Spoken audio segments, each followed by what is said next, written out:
Shiloh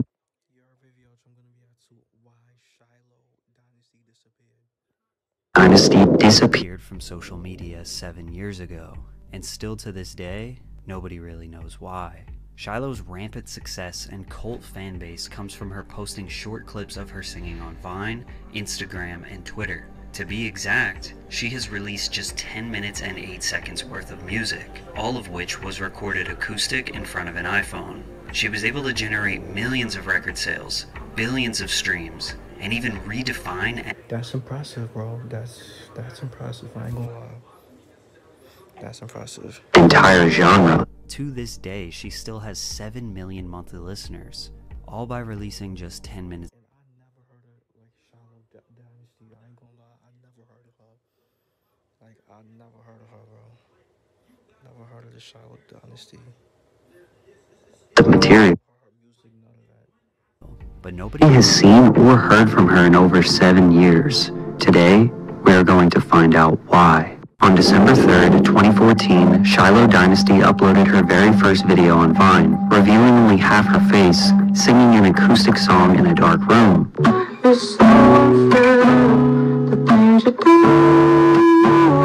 This 6-second clip accumulated 1.1 million loops, or views, on her first ever upload. From there, Shiloh would continue posting snippets of original songs and covers to the platform, purposefully never making eye contact with the camera, ensuring her identity was kept a mystery. Over the course of 5 months, between December 3rd, 2014 and April 19th, 2015, Shiloh would post 13 times on Vine before fully making the transition to Instagram in 2015. Although her persona was very much hidden on social media, it wouldn't take long for Shiloh's music to catch the attention of some of the most established figures in the music industry, 100 times platinum Timbaland being one of them, sharing a clip of Shiloh singing on his Instagram and Twitter page in July of 2015. Like many artists on the rise in this era, Shiloh did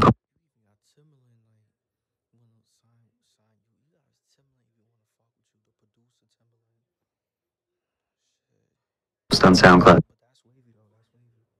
However, only 2 full-length original songs would ever see the light of day, Downtown and Nicole's Garden. Both were uploaded in 2014, prior to her emergence on Vine. It was her covers of hit songs like Drake's One Dance and John Legend's Save Room, along with original snippets on Instagram that would not only build her a cult fan base, but turn her into a go-to source for producers around the world to sample, especially in the lo-fi genre. Swell was one of the first producers to spearhead this new wave of Shiloh-infused beats back in 2016, turning her second ever Vine into a viral hit called I'm Sorry, amassing 33 million views on the Anime Vibe YouTube channel. Unfortunately, with producers now tapping into the pot of gold that was Shiloh's Instagram page and her fame hitting new heights, her social media posts became more sporadic. It was clear from the get-go that Shiloh was an enigma, but this change in activity was a worrying sign for what was to come. I'm not a look, I'm a feeling. This post from Shiloh spoke volumes about her desire to stay out of the spotlight. Little did fans know, September of 2016 would be the last time they ever heard from Shiloh. A rare picture of herself sitting in front of a mirror with the caption, "Come here,"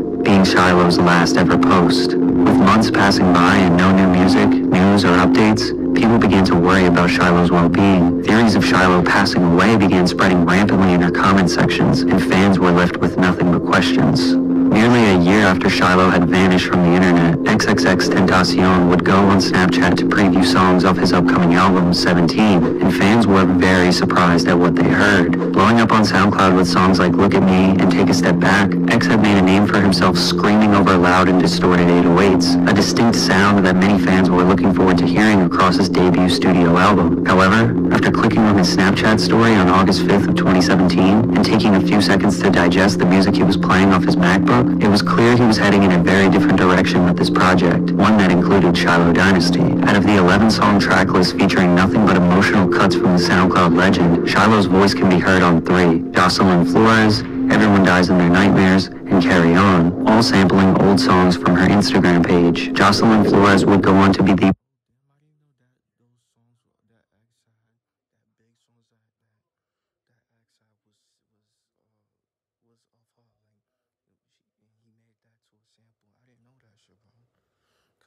Cause I didn't like know who this person Shiloh Dynasty was, bro. I ain't gonna lie. Until now.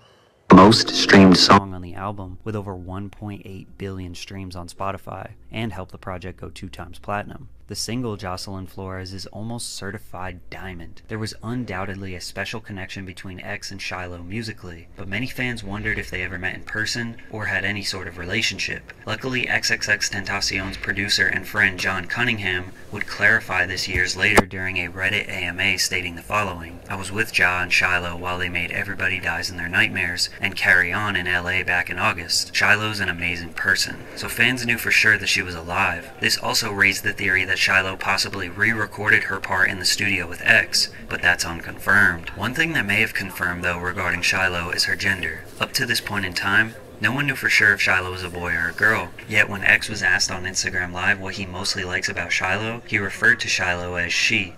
What do you mostly like about Shiloh? I honestly respect Shiloh as an artist because her words are just pure emotion and she just writes about emotion. Since they had supposedly met in the studio, it's safe to say X knew better than anyone if Shiloh was a boy or a girl, but their collaboration ramped Shiloh up to an even higher level of fame, with even more people trying to solve the Shiloh Dynasty mystery.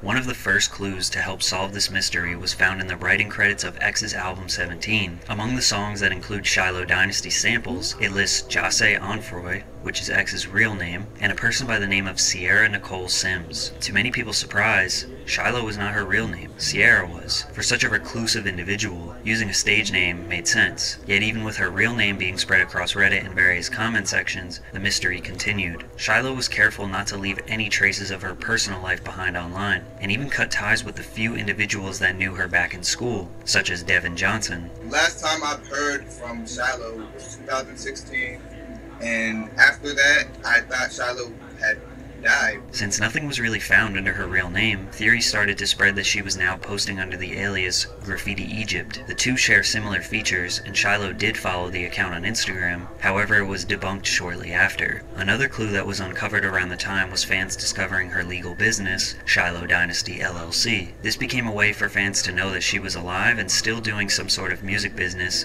because LLCs need to be renewed every year in America. The LLC is still active today. Sadly, in 2018, the world got shocked with the tragic news that XXXTentacion passed away. Fans were wondering if Shiloh knew, if she was aware, but no statement from her was made. However, Shiloh was sampled again on the first XXXTentacion posthumous album, Skins, and would continue being sampled by other big names such as Juice WRLD and Young Thug, only adding to her fame. Yet, as 2019 rolled around, the singer was still silent, until her alleged manager broke the silence for her, telling Genius, "Shiloh is an intensely private person, and that is all I have to say on the matter."